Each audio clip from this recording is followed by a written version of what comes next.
ਸਾਰੇ ਜਗ ਵਿੱਚ ਵਸਣ ਵਾਲੇ ਪੰਜਾਬੀ ਪਿਆਰਿਆਂ ਦੀ ਸੇਵਾ ਵਿੱਚ ਤੁਹਾਡਾ ਸੱਜਣ, ਤੁਹਾਡਾ ਮਿੱਤਰ, ਤੁਹਾਡਾ ਬੇਲੀ, ਤੁਹਾਡਾ ਵੀਰ, ਤੁਹਾਡਾ ਭਰਾ ਤੇ ਮਾਂ ਬੋਲੀ ਪੰਜਾਬੀ ਦਾ ਨਿੱਕਾ ਜਿਹਾ ਸੇਵਕ ਡਾਕਟਰ M.H. ਬਾਬਰ ਹਾਜ਼ਰ ਹੈ ਜਨਾਬ ਇਲਿਆਸ ਘੁੰਮਣ ਹੋਰਾਂ ਦੀ ਕਿਤਾਬ ਵੰਡ ਦੀ 88ਵੀਂ ਕਿਸ਼ਤ ਦੇ ਨਾਲ। ਤੇ ਅੱਜ ਇਸ ਕਿਸ਼ਤ 'ਚ ਸ਼ਾਮਲ ਹੈ ਜੀ ਕਹਾਣੀ ਨੰਬਰ 57 ਦਾ ਪਹਿਲਾ ਹਿੱਸਾ। ਕਹਾਣੀ ਹੈ ਜੀ ਦਹਿਲ ਤੇ ਇਹਦੀ ਲਿਖਿਆਰ ਨੇ ਤਾਰਨ ਗੁਜਰਾਲ। ਤੇ आओ फिर कहानी शुरू करने। हर वार वांग उबड़वाई जाग पैंदी हाँ। हाली चेतर की गुलाबी रुत है, फिर भी पसीने नाल भिजी हुई हाँ। बत्ती जगा के घड़ी वेखदी हाँ, रात के 2:30 बजे ने। फिर वही सपना सोने का। लगता है हाली तक माँ की खुशबू मेरे पलंग उत्ते पसरी हुई है। 20 वरे पहला ਜਿਹੜੀ ਘੜੀਆਂ ਪਲਾਂ ਵਿੱਚ ਸਭ ਨੂੰ ਵਿਲਕਦਾ ਛੱਡ ਕੇ ਆਪਣੇ ਨਿੱਘੇ ਮਿੱਤਰ ਆਪਣੇ ਪਤੀ ਦੀ ਝੋਲੀ ਵਿੱਚ ਸਿਰ ਰੱਖ ਕੇ ਸਦਾ ਲਈ ਸੌਂ ਗਈ ਸੀ। ਇੰਨਾ ਲੰਮਾ ਅਰਸਾ ਬੀਤਣ ਤੋਂ ਬਾਅਦ ਵੀ ਲੱਗਦਾ ਨਹੀਂ ਕਿ ਮਾਂ ਕਿਧਰੇ ਗਵਾਚ ਗਈ ਹੈ। ਪਹਿਲਾਂ ਪਹਿਲ ਬਹੁਤ ਡੂੰਘਾ ਖਲਾ ਜਿਹਾ ਲੱਗਦਾ ਸੀ। ਧੁਰ ਅੰਦਰ ਕਿਧਰੇ ਟੋਇਆ ਜਿਹਾ ਪੁੱਟਿਆ ਗਿਆ ਸੀ। ਹੌਲ ਪੈਂਦੇ ਸਨ ਤੇ ਅਚਾਨਕ ਸੁੱਤਿਆਂ ਜਾਗਦਿਆਂ ਭੁੱਬ ਨਿਕਲ ਜਾਂਦੀ ਸੀ। पर माँ की रूह ਨੂੰ शायद खबर लग गई। उसने मेरे सपने में आना शुरू कर दिता सी। ਜਦੋਂ भी मैं मुश्किल ਵਿੱਚ ਹੁੰਦੀ ਜਾਂ ਉਦਾਸ ਵੀ ਹੁੰਦੀ, ਉਹ ਜ਼ਰੂਰ ਮੇਰੇ ਸੁਪਨੇ ਵਿੱਚ ਆਉਂਦੀ, ਜਿਵੇਂ ਸੱਚੀ ਮੁੱਚੀ ਮੇਰੇ ਨਾਲ ਗੱਲਾਂ ਕਰਦੀ। ਉਸੇ ਤਰ੍ਹਾਂ ਸ਼ਾਂਤ ਨਿੰਮਾ ਨਿੰਮਾ ਮੁਸਕਰਾਉਂਦੀ, ਆਪਣੇ ਅਗਲੇ ਦੋਹਾਂ ਦੰਦਾਂ ਵਿਚਲੇ ਸੋਨੇ ਦੇ ਕਿੱਲ ਲਿਸ਼ਕਾਉਂਦੀ। ਉਸ ਦੇ ਜਿਉਂਦਿਆਂ ਤਾਂ ਯਾਦ ਨਹੀਂ ਕਿ ਕਦੀ ਇਹ ਸੁਪਨਾ ਆਇਆ ਹੋਵੇ, ਪਰ ਬਾਅਦ ਵਿੱਚ अक्सर ही ये आउंदा रहा। हर बार वक्खो वक्खरे रूप धार के, भावें विशा इक्को ही रहा, सोना। कई साल पहला एक रात सपने में मैं एक निक्की जी संदूकड़ी वेखदी हाँ, जिहड़ी माँ के ट्रंक विच पई है। उससे कोई ताला नहीं। खोल के वेखदी हाँ कि सोने के गहणियां नाल भरी हुई है। वड्डे वड्डे सत्त लड़े हार, छापां, कांटे, चूड़ियां ते शेर के मूँह वाले मोटे भारे कड़े। मैं संदूकड़ी कढ़ के किसी होर बक्से में छुपा देंदी हाँ। मेरी नीयत खराब हो गई है। सोच रही हाँ कि किसी वेले दाल आके अगे पिछे कर देंगी, पर इस सोच नाल मेरी अंतर आत्मा ते एक झटका जिहा लगता है ते नींदर खुल जाती है। मैं पसीने नाल लथ-पथ हाँ। अपनी इस सोच ते गरक जाण नूं ते जी करता है कि मैं गहने चोरी कर सकती हाँ। कुछ अरसा गुजर जाने तो पिछों एक रात फिर मैं वेख्या कि मैं अपने माँ प्यो के घर में हाँ, जिवें विआह तो पहला रहिंदी सां। घर में किसी का विआह है, बहुत मेल मंडल आया होया ते खूब चहल पहल है। मैं पता नहीं क्यों स्टोर में जाती हाँ तो एक पुराने जे ट्रंक नूं फरोलदी हाँ। एक पोटली विच बहुत सारे सोने के गहने बजे पे ने। मैं छेती नाल खोल के चूड़ियां ते कड़े लैंदी हाँ। इस दे नाल ही मेरी नींदर टुट गई। मैं सख्त बेचैनी विच बाकी रात कट्टी ते इस सपने ने मैनू डूंगी सोच विच पा दिता। इस तो पिछों भी कई बार यह सपना आया। माँ ते पापा जी इंज कोल हुंदे जिवें सचमुच होया करते सन।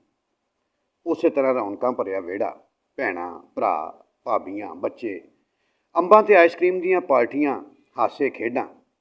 पर हर बार अंदरों मैं डर ते घबराहट विच हुंदी हाँ कि मैं गहने चुराए हुए ने।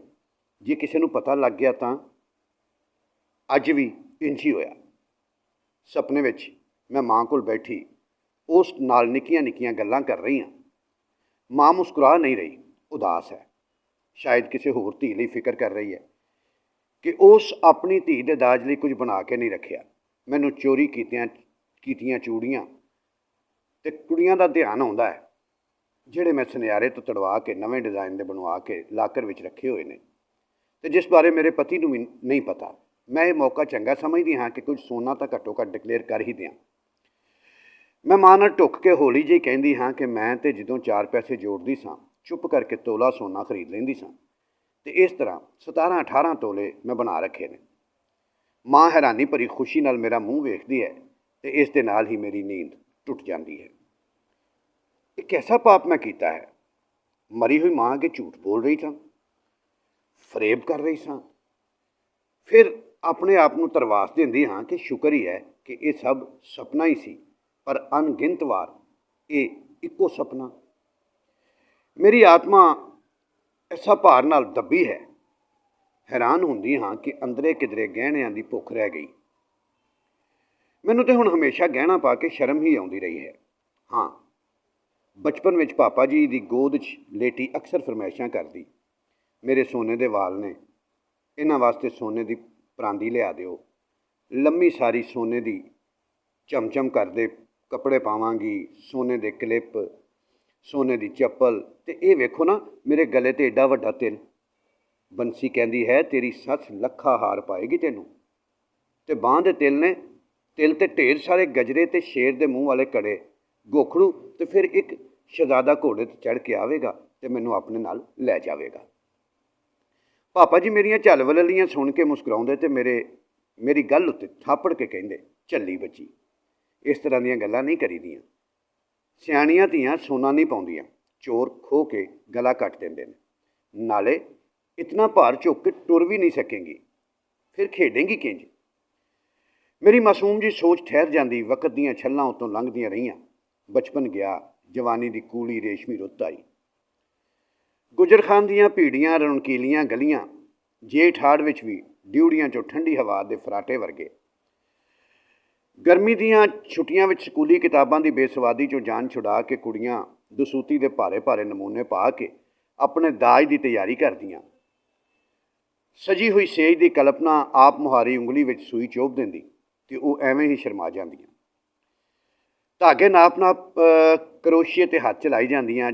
ਚੂੰ ਚੂੰ ਚੈਂ ਚੈਂ, ਪਛਾਈ ਤੰਦੂਰੀ ਬਈ ਰੋਟੀ, ਅਚਾਰ ਦੀ ਫਾੜੀ ਉੱਤੇ ਮੁੱਕੇ ਨਾਲ ਫੇਹ ਕੇ ਰੱਖੇ ਗੰਢੇ ਦਾ ਚੋਗ ਚੁਗਦੀਆਂ।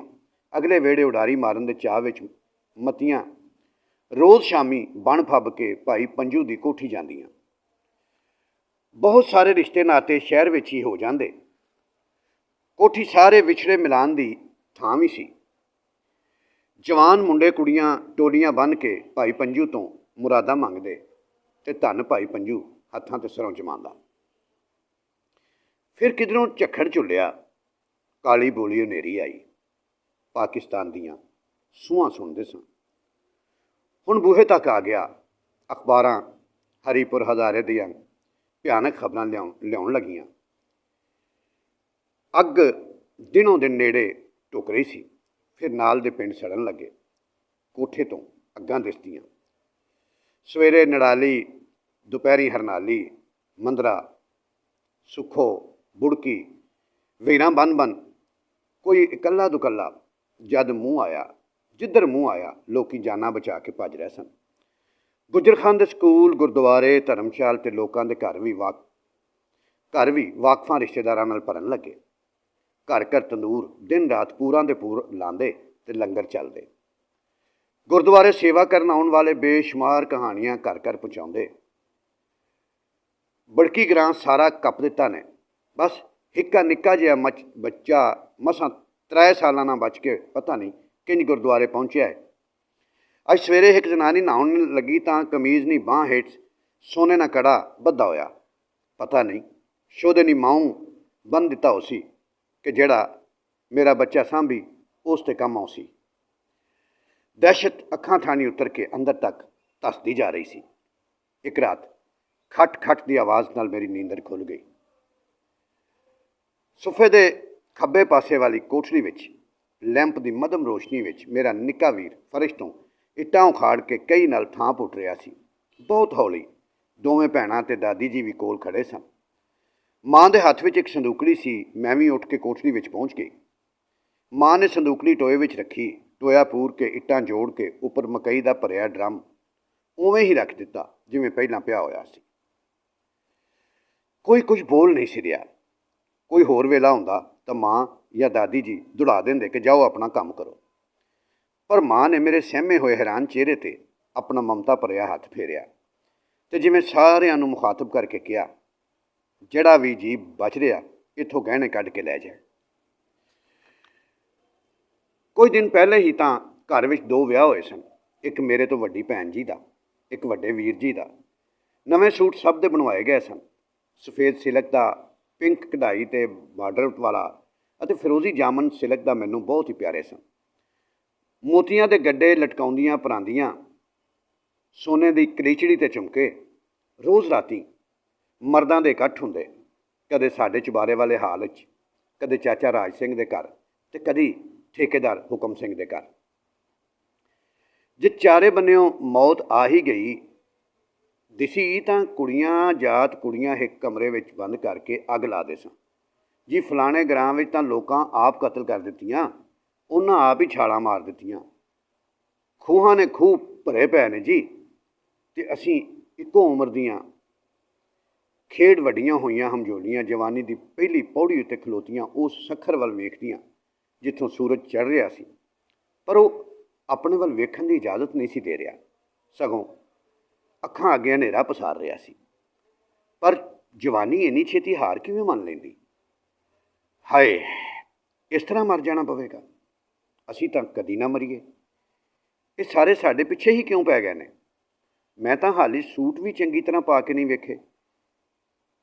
ਕਿੰਨਾ ਤਾਂ ਸਜਣਾ ਸੌਰਨਾ ਸੀ ਆਪਣੇ ਵਿਆਹ ਲਈ, ਤੇ ਇਹ ਕਿਹੋ ਜਿਹਾ ਪ੍ਰੋਗਰਾਮ ਬਣਾ ਰਹੇ ਨੇ ਜ਼ਾਲਮ। ਮਮਟੀ ਉੱਤੇ ਚੜ੍ਹ ਕੇ ਮੈਂ ਤੇ ਜੀਤ ਸ਼ਾਲ ਦਾ ਝੁੰਗਲਮਾਣਾ ਮਾਰ ਕੇ ਬਹਿ ਜਾਂਦੀਆਂ।